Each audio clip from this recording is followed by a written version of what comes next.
टेलीफोरा indica के विषय में कि यह बहुत ही चमत्कारिक प्रयोग है श्वास रोगों के लिए, कफ रोगों के लिए।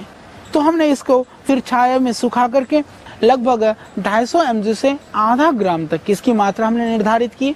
तो 250 mg को शहद में मिला करके फिर हमने चटाया। तो जो गले का रोग है, जो गले की खराश है या जो श्वास की बीमारी है, बलगम है, उसमें हमने देखा ये बहुत ही चमत्कारिक है, बहुत ही लाभकारी है। और जो लोग इसको डायरेक्ट प्रयोग कर सकते हैं तो वो सीधा ही इसका प्रयोग करें। तो सुखा करके भी आप इसका प्रयोग कर सकते हैं।